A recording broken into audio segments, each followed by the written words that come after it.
On Point, hosted by Peter Van Aardrijk. Conversations with interesting and informative experts on technology, branding, culture, social media marketing, and other great topics. Hello again, everybody. I'm Peter Van Aardrijk, your host for On Point, brought to you by our good friends at Wells Media, which includes Carrier Management, Insurance Journal, and other fine publications. Today, we welcome a repeat On Point guest back to the show, Warren Wright. Warren is a leading expert on generational research and its impact on business strategy. As founder of Second Wave Learning, he helps organizations foster collaboration across generations and develop the next generation of leaders. And in the insurance industry, we definitely need the next generation of leaders. Welcome, Mr. Wright. Good to talk to you again. Peter, it is wonderful to be back. Yeah, it's wonderful to have you back. And we've had some fun in recent months. We recently published a couple of pieces in it's sort of a story package, as they say, in Carrier Management magazine, which I just mentioned, on how the corporate middle manager is similar to the plight of the middle child in the family. And you and I just through some back and forth over a lovely red wine, we uncovered that. I know. It's just, I know some of the best ideas come from yes, those. But it's uncanny. It's uncanny to us, how similar the behavior is between the middle manager and the middle child, but also what is dumped on them as human beings and workplace professionals. So we'll talk a little bit about that.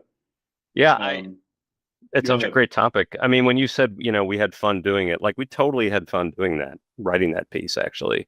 Yeah. Because I think we picked up on something that people really don't think about much. Mm-hmm. This and you brought it up. I don't know if it was the second or third glass of wine, but I think you just nailed it. Sort of like these middle managers that are getting kind of told what to do by the leaders, and then they have people that are working for them. They're like, what do I do? And particularly now with I think a lot of the younger generation, they're bringing their whole selves to work, right? And so managers are like, oh my gosh, this is a lot to manage. And so, and it's really similar to like growing up in a family environment where you're the middle child and you're managing your older brother, and then your younger brother or sister is a real pain in the butt, and you gotta tell them what to do, and you're right in the middle, you're squeezed right in the middle, and it's a middle child syndrome. So totally a lot of similarities. Yeah, well, I guess we started talking about it. Maybe we could keep going then for this. But it's like they're like switchboard operators. They have to speak as we used to say to my Dutch relatives. They have to speak a lot of different linguity. It's like, well, they have to explain what mom meant, to the younger ones, and then the younger ones have to explain, or they have to explain what the younger ones are saying to the older siblings, and it's like they are, communications professionals, right? Oh, totally. It's like, and I think what's interesting is like, so we think about middle managers and, how old are they? I don't know. They're like, 30s, 40s, maybe. And this is the millennial generation, actually. So these are largely millennials who are just kind of like in this middle spot. They're not running things yet. They're not old enough to do that. And they're certainly past the frontline worker bee stage, right? Yeah. And they're trying to navigate this, and they got to be great negotiators, right? Because these two differing ways of working and perspectives, and the boss is like, just get it done. I don't know. I don't care what you do, just get it done. And the middle manager's like, well, but I mean, like, how do I get it done? And what's the best way to do that? And they just have to kind of figure it out on their own, which is which is challenging for this generation, I think. And so it is. Yeah. They're so the millennials are like roughly age 30 to 45 right now, I think, ish. Yeah, and that range, 30s, 30s to mid 40s. I think they're young adult, I guess is what we'd officially call them. 93 million of them. 93 million. It's a big. There's a boatload. There's a whole. Yeah, there's caverns and masses of millennials out there. And we haven't, we've heard a lot about them, when they came onto the scene when they were younger, and they've kind of taken a backseat to the new discovery on the Gen Z, but millennials really occupy a very important place right now in their experience. They're done with their coming of age experience. They're full adults, and they're navigating this difficult world. Oh, I mean, politically, Mhm. economically, socially, technology, everything's changing, Mhm. all that stuff. So they got to be the great like pilots, that have all these millions of controls. They got to know what everything does and how to operate and land that plane. Mhm. And that's that's not easy to do. It's pretty heavy. It's pretty Yeah. heavy. Yeah, So, as an aside, I think they're the ones who change the rules about who you bring to restaurants and breweries with. They bring their yeah. kids and they bring their dogs. Like as a boomer, we would never do that. Like leave the dogs and leave the kids home. Like what are you doing? Like don't you want a break from them? But they're like, no, can't find a babysitter. It's too expensive.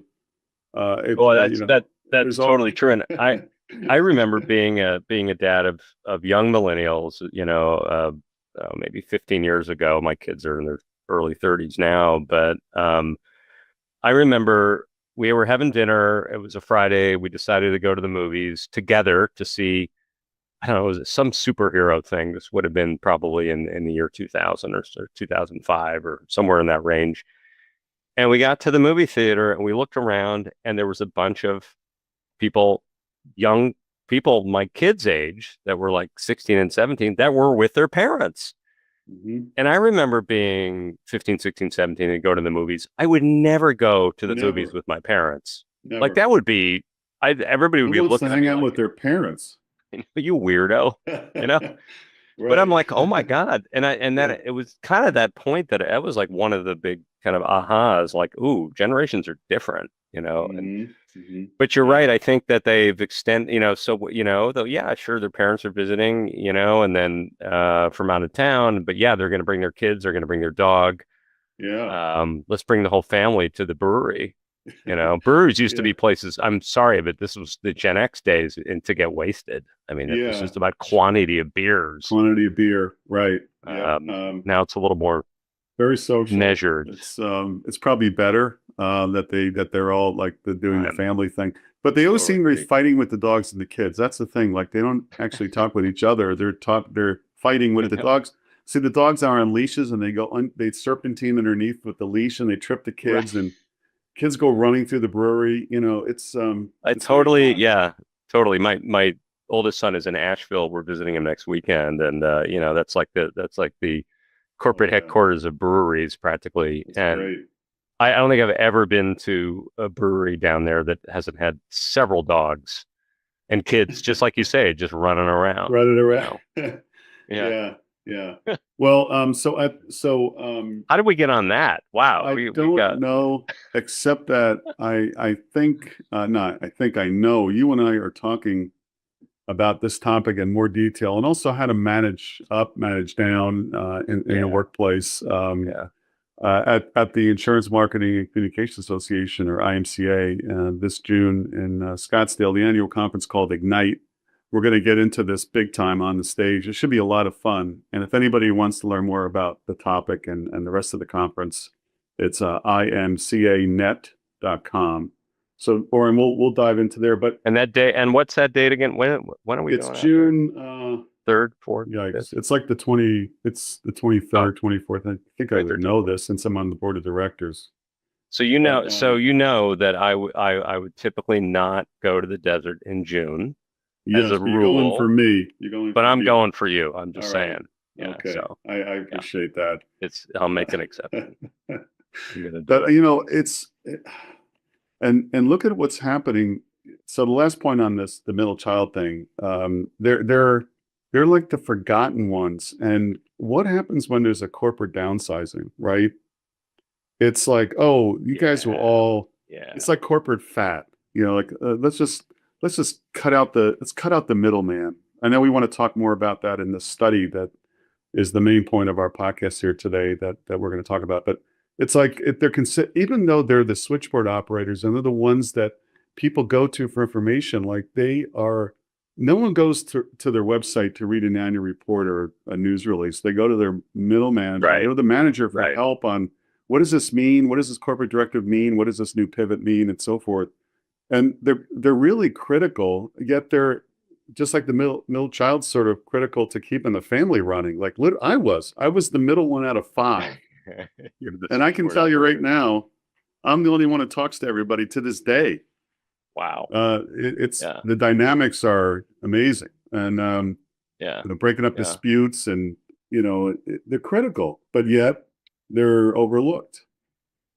That's funny. I mean, those are good life skills, though. Honestly, I mean, you're a better dad because of that, probably, right? The nuances and negotiating for both sides, and all that. Yeah, I know you're the culture doctor. I didn't know you were like a Dr. Phil, but yeah, thanks for the therapy. You're probably the right. Referee jersey on, calling the plays. You just see out there, yellow flag. Right. So. I think it did make me a better dad. That I really appreciate that. Yeah. Appreciate it. Absolutely. All right. So so you and I stumbled on this research by this firm called Escalent, and it's called U.S. Consumers by Generation. There's a number of interesting takeaways. Maybe nothing really super surprising, but there are a couple of nuggets that we should unpack, because it's not just how consumers approach insurance buying, but how they view agents. So with Escalent, Escalent, if anybody wants to go to the website and check out the company. But Warren, what did you see in here? Because they chunked out the generations. They provided an overview of who they are, what their ages are, their education, their defining characteristics. Yeah. How they communicate. There's a number of things, and then how they approach insurance shopping. So what were some of the big takeaways? Then we can. Well, I got three big highlights, and then I want to dig into each of them a little bit, but and then I want to get your either validation or that's not right from you. You're in the business. I'm not in the business, right? But it looks like pretty solid research. It seems consistent. What they're finding, the research seems consistent with what I've seen in research over the years around this, and I will just say that. This is stuff that people in the insurance business should pay attention to, because how people behave towards products and services has changed dramatically over the years, and it's going to change even more, I think, with artificial intelligence. So I think keeping up on this and being ready for sales for the next generation that is out there that are potential buyers is pretty critical. So the first thing I was going to cover, I'm just going to go over basically what each of the generation values in the business, in insurance business, and their preferences. Talk a little bit about tech and digital and AI. That's the second thing, and the third, finally, kind of the preferred channels for purchasing. So that would be, either direct or with agents. There's some very interesting stuff on there. So, all right. So when we look at what generations value, and let's start with why not start with the baby boomers? Let's start with the baby boomers, right? Because if we didn't start with them, the boomers they would just turn off the podcast. They'd be like, I'm not going to listen to all the generations before they get to me. Right. Yeah. So what do we know about the boomers? This is a generation, say early to mid 60s up all the way to 80 years old. A lot of them are, have transitioned out of the business. Although I will say, boomers like to stick around. Yeah. I'm not sure. For the record, you would consider yourself a Gen X, right? I'm Gen X. Yeah, okay. in behavior and otherwise on the year I was born, but right on the cusp line on that. So I had older brothers and sisters that were boomers, right? Okay. And it's what made me different than them. But so we pretty much know by this point what they value. Quality, authenticity, durability. From a brand perspective, they want trusted brands that have been around for a long time that they could trust. a preference for familiarity and really an aversion to risk, right? They've been through enough risk. They've kind of been there, done that. Maybe they were hippies back in the day or whatever.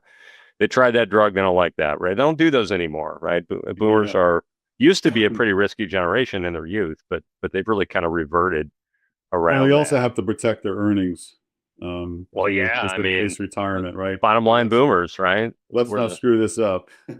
It's where the money is, right? Yeah. So, so when you think about them in terms of shopping, they prefer personalized in-store shopping, face-to-face interactions. They grew up with face-to-face interactions. They're the least likely to be digitally oriented. And quite frankly, I think your industry, the insurance industry, has done a very good job of this personalized face-to-face interaction. However, there are other generations out there that have come along that where that is not as significant or as important in their shopping preferences.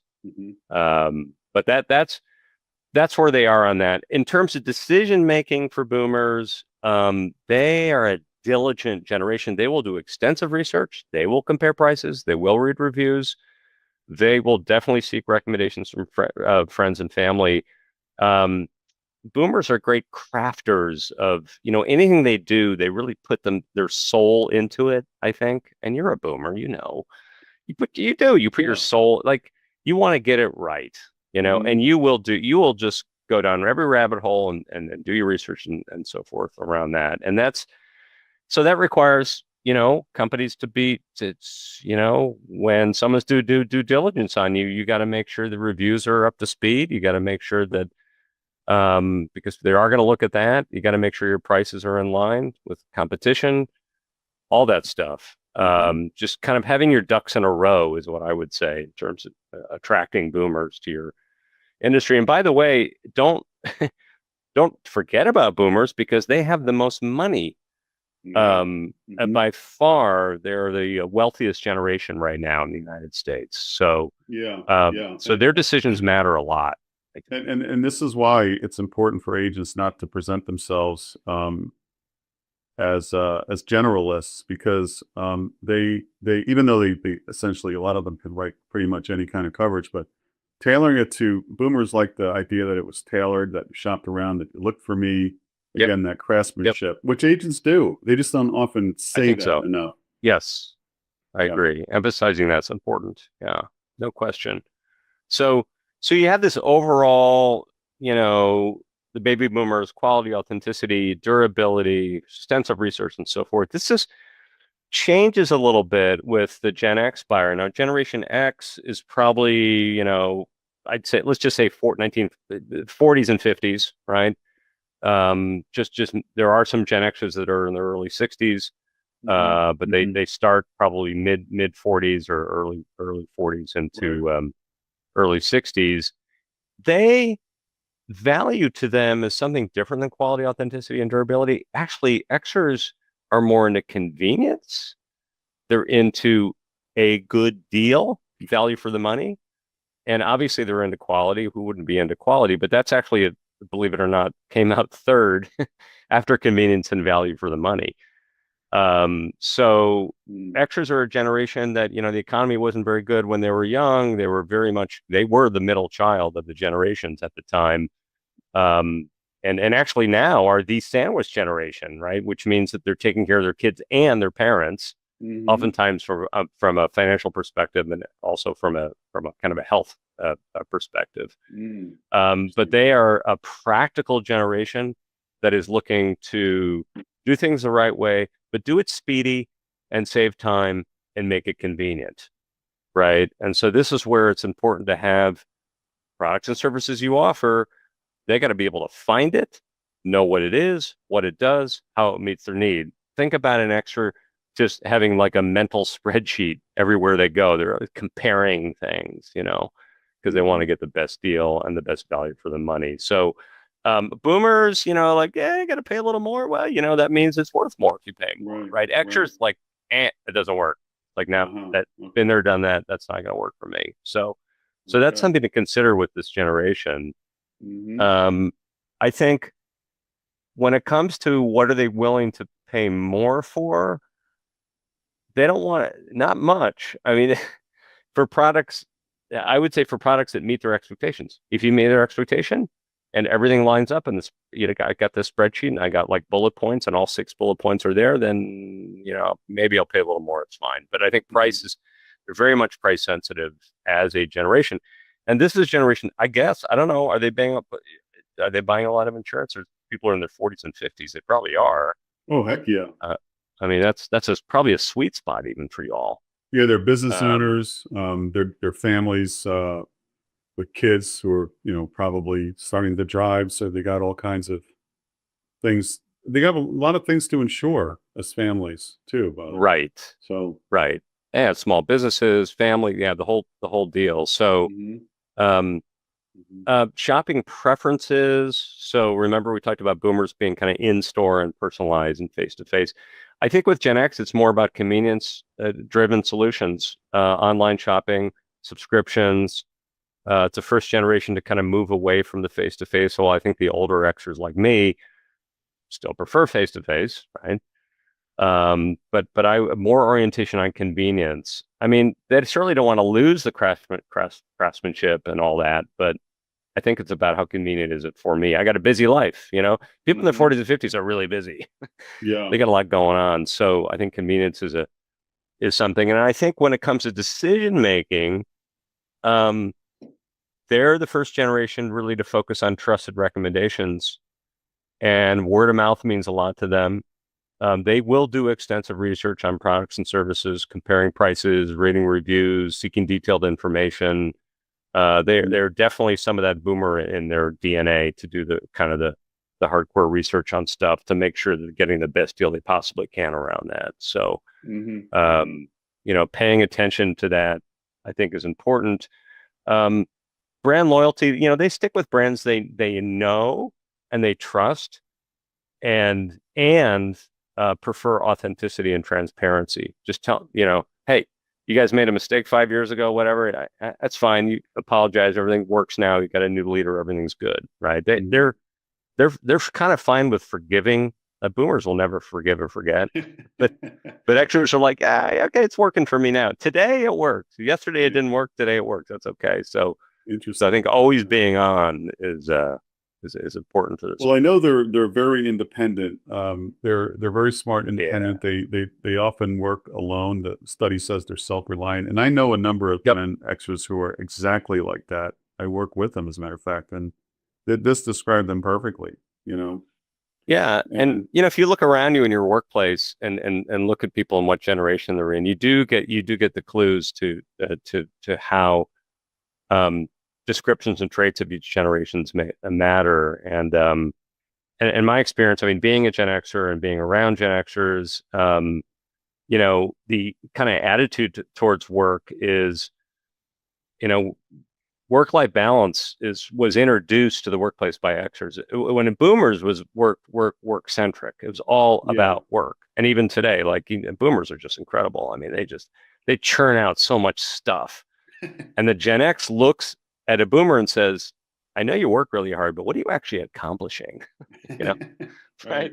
They're like, I got a better way to do this. The Xers are always finding a better way to do it, So by the way, that is there are more entrepreneurs.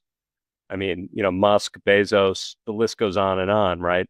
That are Gen Xers than any other generation. That's where the entrepreneurs are. Risk takers, big thinkers that are going to recreate things. That's where the Xers are. So that kind of gives you a picture of that generation. And the younger ones are probably more likely to be the middle children, and not as much the older ones.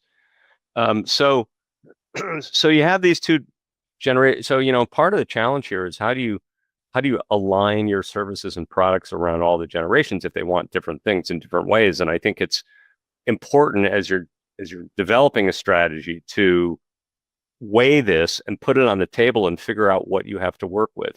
Doing customer experience and customer satisfaction surveys are really critical. I think understanding what your customers are telling you, you have to meet them where they are. If you don't, then then you're going to be in trouble, I think. Yeah, and as an organization, it doesn't have to be an agent or broker. It could be obviously any insurance organization, a carrier, and so forth. Doing customer personas is really important. The age, and this kind of things that you're describing, Warren, that rhyme with the generation. Like it may not be exactly for everyone, but it's going to be okay. Let's go in here. This person is a Gen X, solidly right in the middle.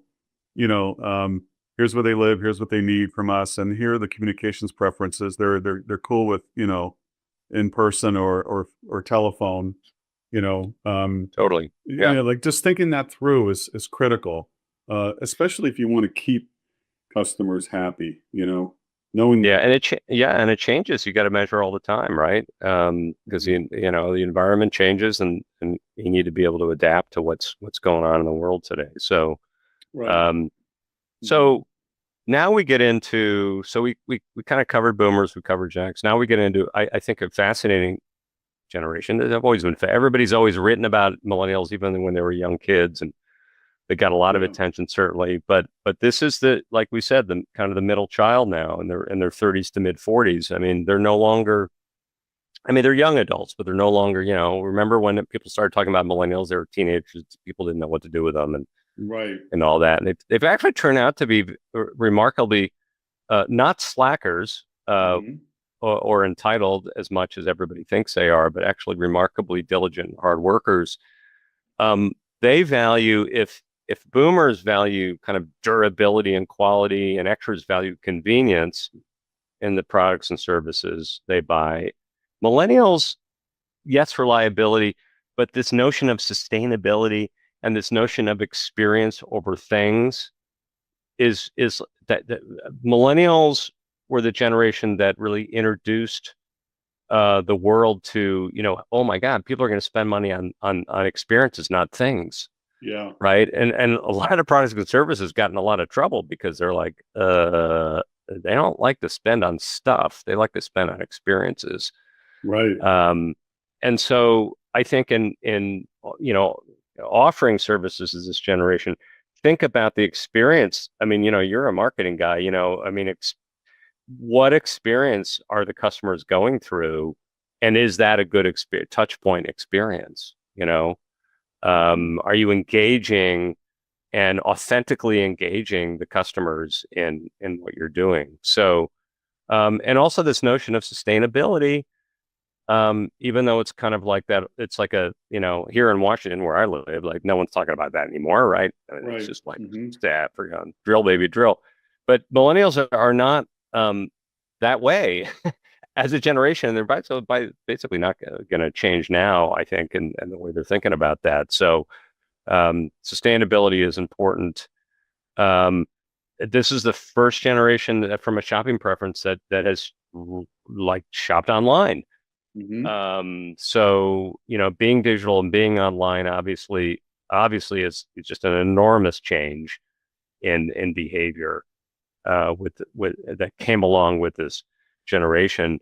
Along with shopping online, they also rely on their peers, and they rely on social media and recommendations and reviews from friends and influencers before making a purchase. Okay. So we move from a boomer saying like, hey, they're down the street, I know them, it's a name I could trust, right? To, Xers who want the convenience and quickness, to millennials who are reading, talking to their peers and reading reviews, and for the first time, being influenced by influencers, which is more of a Gen Z thing, by the way. That's not as much of a thing with millennials, this influencer thing. So being present on social media and being relevant on social media is going to be, like, who knew? Boomers and Xers, they don't care about that as much. Millennials, really, they care about that. That's like a thing. Yeah. So you start to transition into this digital world with this generation, and so now Gen Z, some people call them Zoomers, Gen Z, whatever. Yeah. These are folks that are I would say range between like 15 and 28 or 29. So half of them we could talk about as as your customers. The other half we can't because they're too young, Yeah. right? Right. But there are similarities in the younger side and the older side. And the behavior of shopping is different than millennials, is different than Xers, is different than boomers. It's more about it's kind of a combination of a lot of these. It's about convenience. It's about speed. For the first time, we're talking about speed. Customization is critical for this generation, and you had mentioned that boomers want to make sure it's the way they want. I mean, Gen Z, I like 100% customize. And by the way, you better have a digital way to assess what I need, whether through its AI or some other platform. They're going to rely on digital. Well, let me pause you there, because what a lot of companies, insurance companies, have done is put these tools online where the consumer can tailor their car insurance. Like, how much do you want to spend? Well, go ahead, slide this bar back and forth. Yep. And your premium goes up and your coverage goes up. But if you say, I only want to spend $1,000, well, fine. But what kind of deductible do you have? Do you have any coverages that can work with an umbrella? Have you even considered an umbrella? It's uninsured motorists, all this stuff that's kind of frightening when you're just driving a car, let alone the other stuff that can happen. Right. So I hope that we as an industry can protect people if they're going to be online like that. Well, yeah. So you bring up a really good point. I think that you don't want the online to be just so simple that it's exclusionary of all the other elements that are important in insurance. I mean, ideally, maybe you'd have like 6 or 7 bars where they put the bars, like, how safe do I want to be? Like, how they can make multiple. They're very sophisticated, but the Gen Z is very sophisticated. Like, you can't get more sophisticated than they are in whatever digital tools you're using to attract them to your business. They're ready. They're ready to click on and learn, and they want to learn. So, have a short description of all the important things. Here's what Gen Z would love. They would love, here are the 5 things you need to know about buying insurance. They're gonna Google it. They're gonna look it up. They're gonna mine the ChatGPT and find that out. And you just need to make sure to align with those 5 things, whatever that is that they're prioritizing. Yeah. But the experience is digital. It will be. So I think it's figuring out, how do you adapt digitally so that they could get all the information they need, not just like, oh, I got the price. They don't want to just know the price. I don't think they just want to know the price. I think they want to know other things. They want to be informed. This is a generation that was the first generation to kind of, where information was so ubiquitous, they had to figure out a way to drive it down into simplicity. They're pretty good at that.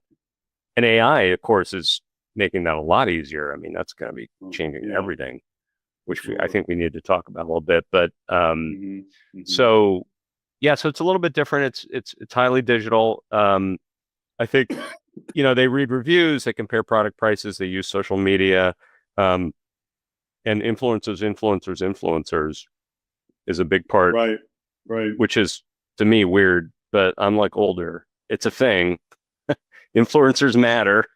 Yeah. To this generation in a very big way. So, as you've been talking about, obviously, as consumers, the Zoomers as consumers, but the Zoomers as workers, it was fascinating. At last year's IMCA conference, we had some roundtables. We asked the marketers who were there at these roundtables, like, what are the things you're most concerned about? What are your pain points at work and so forth. And it was so interesting because around the tables they were talking about especially managing Gen Z. Again, these are people who are going into the workforce for the first time. They're in early 20s, mid 20s, and they had to go through all the COVID stuff. Everything got disrupted with education. And hybrid work at a time when you're not going to have a chance to meet people at work. How work is for other generations prior to them. It's a very social place. You get some of your best friends, even your spouses, out of workforce interactions, and they missed all that, or a lot of that. But what's to take it a step further, they were talking about the biggest challenges challenges managing Zoomers, but even the Zoomers at these roundtables were saying they were having trouble managing Zoomers. So, Yeah, no, it's weird, isn't it? It's true. I yeah, hear that a lot, actually. Yeah. I just think it's a little awkward. You know, I don't know what it is. You don't want to be dismissive, because I think we did that when we said that, you know, the millennials are a bunch of whippersnappers, they're slackers, etc. They're just awkwardly coming into work and not knowing. Yeah, I mean, this is a serious issue. They're not knowing necessarily how to write an email. Like, how do you Well, I'll show say, up on Zoom? Like, you so know? yeah, every generation's really a function of their lived experience, and lived experience is it's stuff that's going on around you and you're coming of age. Politics, economics, social, cultural, and technology. Right, all those things influence your experience. And Gen Z, man, I mean, they're still in their coming of age experience. They're still happening right now, but there is more going on in the world right now than there ever has been in history, I think. I mean, history is moving very fast right now. Oh yeah. And I think there is a little bit of a deer in the headlights situation, with this generation. It's really funny. I was thinking, I actually have a client now that he's the only client I have that he calls me all the time on the phone. He's a boomer. He's just like, I hardly ever, I get texts from my clients. I get emails from my clients. Sometimes they contact on LinkedIn or whatever, but like no one ever just picks up the phone and calls me. It's so cool. We get so much done. He calls me, I answer, we get stuff done. Right. And phone is a wonderful thing. So I was at a client's, this was in New York last week, and talking to a Gen Z. This is a Gen Z that has a master's degree in information technology, cyber threat assessment. I mean, she is sharp. She's got it all figured out, right? And it's just like this is what Gen Z does now. They get into like cybersecurity because there's so many jobs.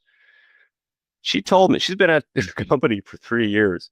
She said she has a phone on her desk and she's never used it. She's always been kind of afraid to use it because she's not sure whether should I pick up the receiver first and then dial 9, or do I dial it when it's down, or do I pick it up and when do I dial 8? And how do I get out how do I make a phone? She didn't know how to make a phone call, right? And I'm thinking like, wow, I got a boomer over here who's like lives by the phone, and then a Gen Z who's doesn't even know what it is. And so the world has changed.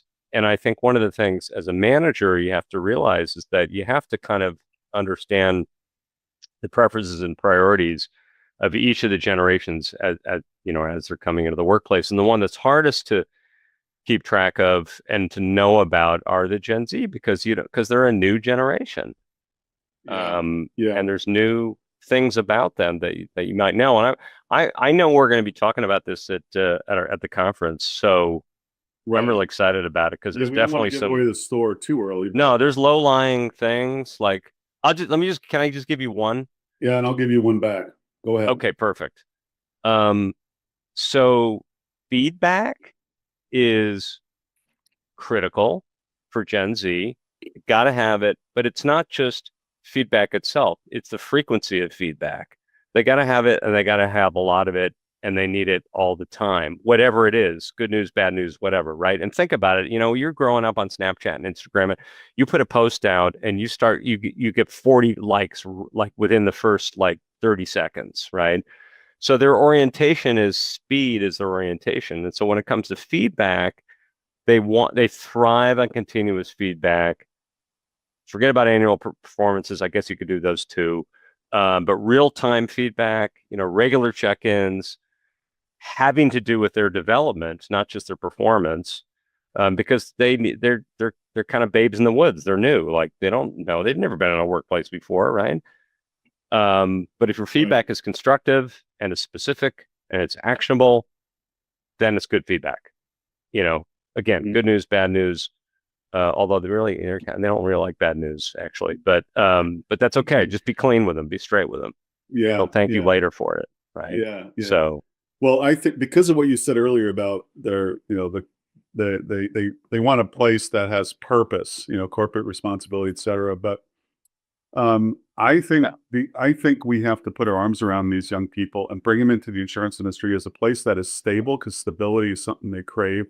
but also diversity of work. Getting them out of Yep. the office, go to conventions like the IMCA conference, or going doing some job shadowing in a regional office, or just not sticking them at a desk, but letting them see the variety of jobs you have, whether it's a local retail agent or a big company.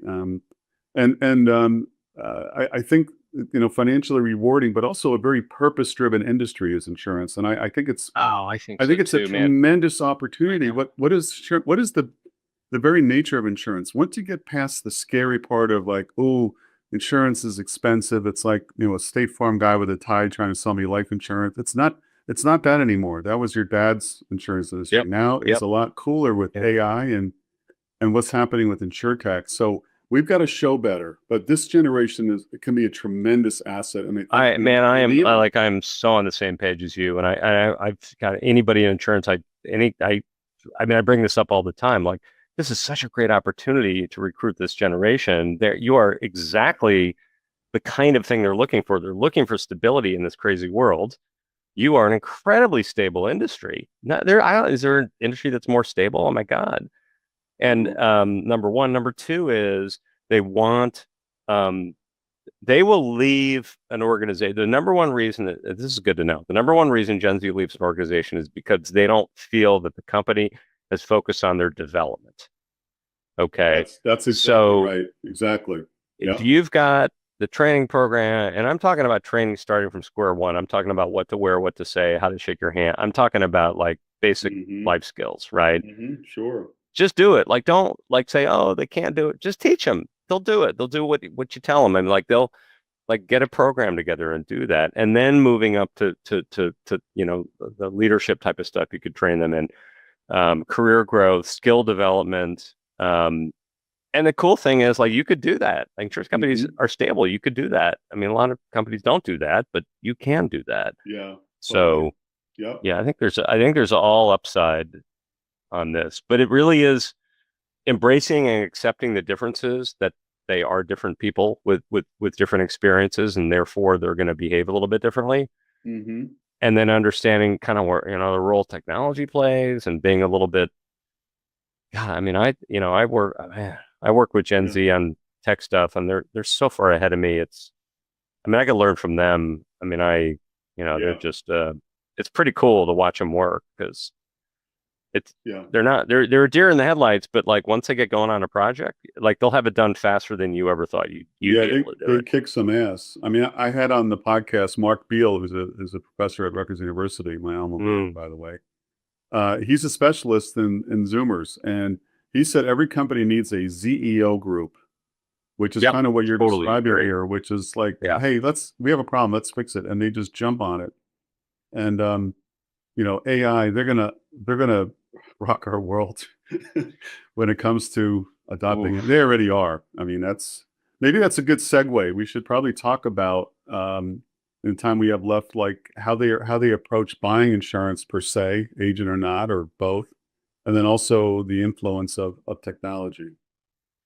Yeah, technology is let me get to I just want to spend a little time on the tech side and the technology side, because this is really interesting. So there's a kind of a mantra really in any business, meeting your customers where they are, right?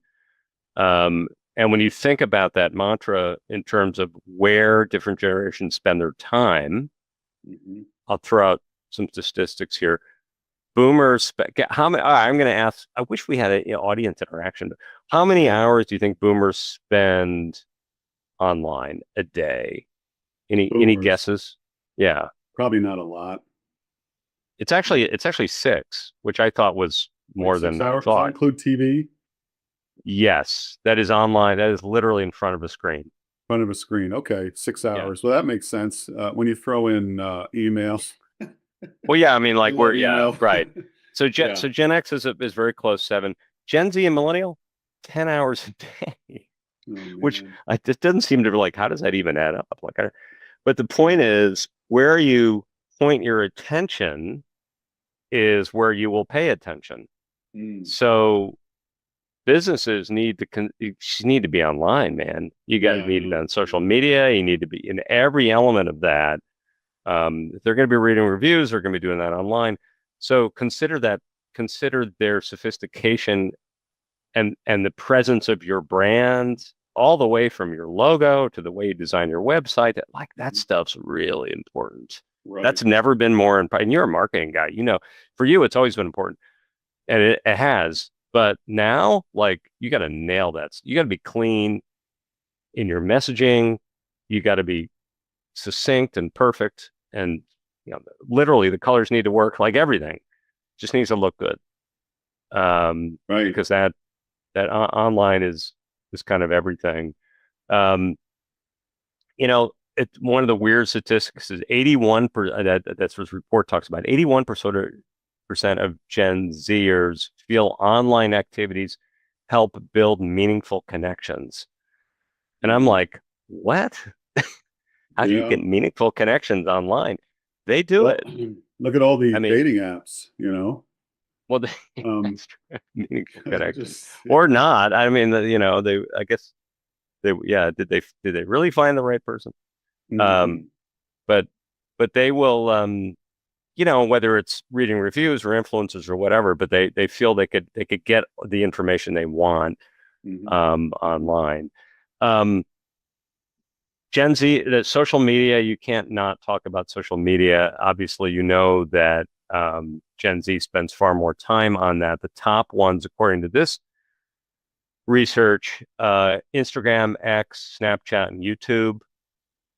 Boomers use social media a lot less, but prefer Facebook when they do. This is stuff I think probably people already know. Yeah. But that's, again, if you got to meet people where they are, and if they are on the social media channels, it's and I tell you, so thinking about that, back to your point about purpose and how Gen Z wants to be aligned. They have their values. They want the company that work for you to reflect their values. Using Instagram to go to a disaster site and then show what an insurance company does. Like, what a perfect, you could tell a nice emotional story about that. And it kind of hammers home what insurance is and what it does and its power and to help people. And according to the research here, which is, again, maybe not new, but the video reviews are particularly important to millennials and Gen Z, the younger consumers versus boomers. So video is key. Like reviews, like Yelp reviews and things are just unbelievably important. They find places to rent for a month somewhere in Tahiti or Definitely. why am I drawing a blank on the Italian wine of all places I wouldn't think of? Tuscany, Tuscany, yeah. So I don't, Airbnb or VRBO and et cetera, but they'll also just check the reviews. And this is the thing, insurance organizations need to be aware that people are checking you out. You may not even know it. So have tools to track how people are checking you, where they find you. Boy, if you're not doing that, you're not doing your job as an insurance company. Yeah, I totally agree. This data is interesting. So 54% of boomers impact of reviews on their reviews. The reviews they read have an impact on decision making. That's 54%. With Gen Z, it's 81%. So pretty much everybody, pretty much they make a decision by reading your reviews. That's right. Or reviews on your organization. So that's like, you got to be golden on that one. I mean, that's, and the thing about that's kind of is that you can't hide. This is open source information from real people that are telling you what their experience is. So, and of course, that gets back to great management. The better managed you are as an organization, the better leadership, the better you understand your people. The less, the more retention you have, the less turnover you have. Isn't it interesting how that the quality of the workforce influences the brand? It does. Yeah. That's all one piece. It's not, you can't really separate those things. They're all really important. I will talk. I just want to mention influencers because, again, I think it's like, oh my God, are you kidding me? But hey, this is the world now. This is the world we live in. Gen Z, 88% of Gen Z will make decisions based on influencers. Mm-hmm. So what that tells me is you have to actually go out and find an influencer now. Mm-hmm. Or they find you. Or they find you. Well, yeah, ideally that's what happens. But so I would kind of put that on the list of things to start to do is how do we actually get into that world where we have, can we repurpose some of our biggest reviews and people to be influencers to you know what I mean? Like, but that's, and I don't know, maybe that's more important for like, Chanel numbered like for perfume that it is insurance. I don't know. Well, it's going to be a lot more sexy and interesting if you're talking about things like clothing and perfume, consumer goods, luxury goods. But listen, this is today's version of what agents used to call, or anybody in sales, centers of influence. They go to a chamber commerce meeting. They hang out with a real estate agent, once a week for lunch and buy drinks for the CPAs. And it's like that was the influencer, but it was all in person, So now you can really juice it up with this study.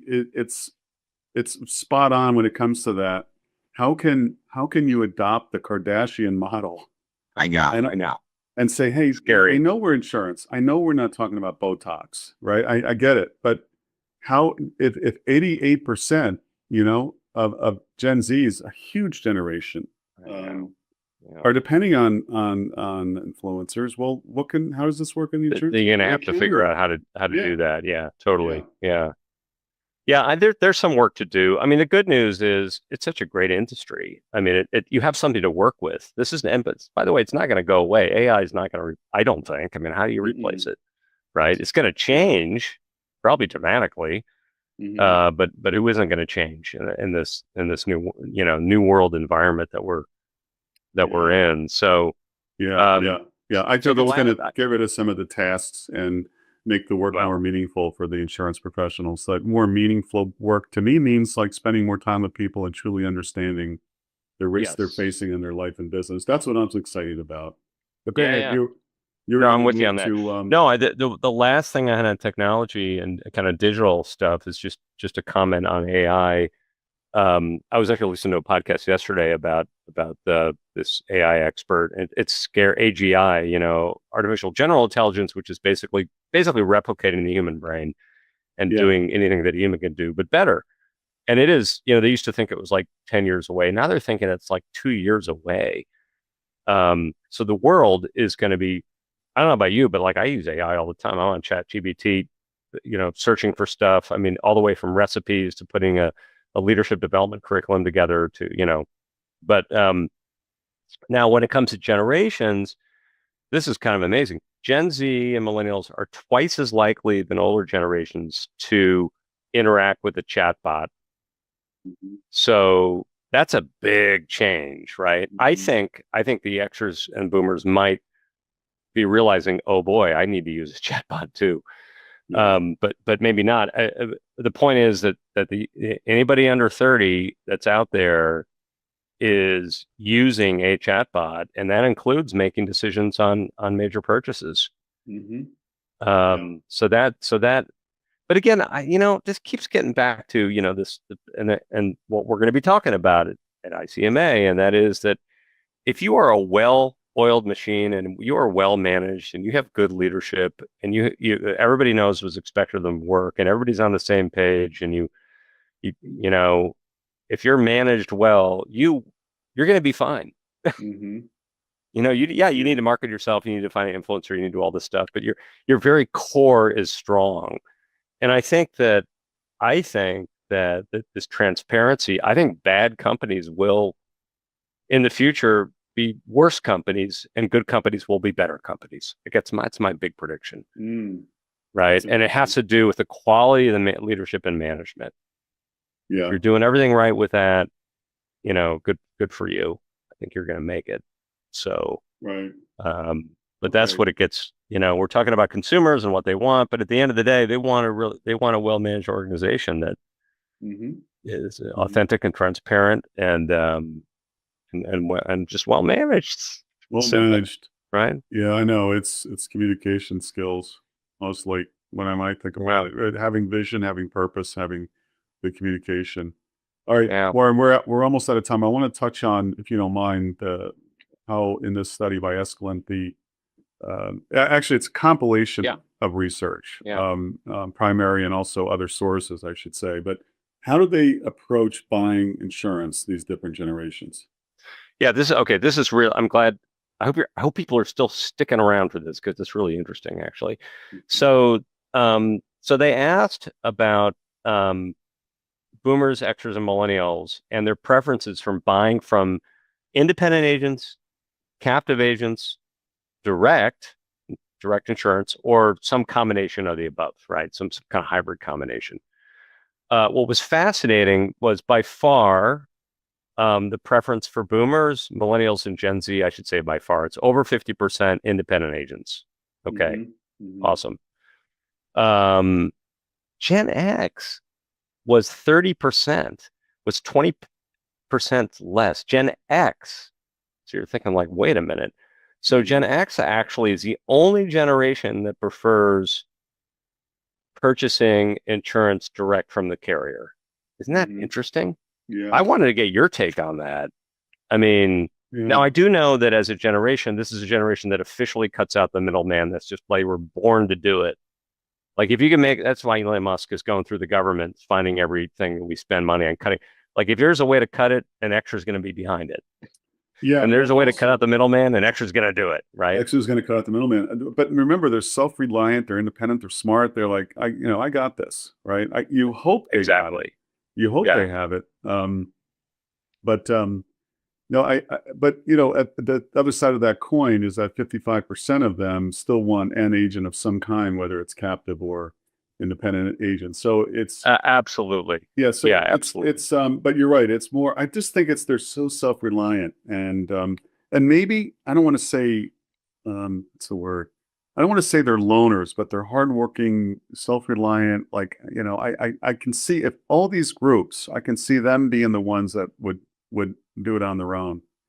And I think, you'd like to think that they're smart about what they're buying too, right? Like they've done some research. Oh no, they will do their homework and they will get the balance sheet out and make sure they get the best deal for the value. But I think it's a challenge for I think independent agents are up to the challenge to making sure they find a reason for Gen Xers to use them. And one way to do that is to say, hey, what? I'm out for your best interest. I know where to get the best deal for the best value. And because that's what agents do, don't they? Right? I mean, I think that's why you hire an agent. It's like, you're going to actually compare things. And so, guys, that's not a captive agent necessarily, but well, here's the other thing. And this, when I saw the statistic about how, like Gen Z, for example, the Zoomers, like 52% of them would prefer an independent agent to buy insurance. My issue with these kinds of things, it's like, yeah, they prefer it, but did the researchers say to them, hey, here's what an independent agent is. Here's what a captive agent is. Here's what we buy direct. Well, that's a good question. Here's what we buy hybrid. Like, did they have a chance to explain? Because the issue I have is that independent agents are essentially invisible in the marketplace. It's not even from a recruitment brand standpoint, it's a huge problem if they're not out there really recruiting strong on their sites and in person and pushing hard to come work here. Like they're just invisible, even though they're everywhere around the country.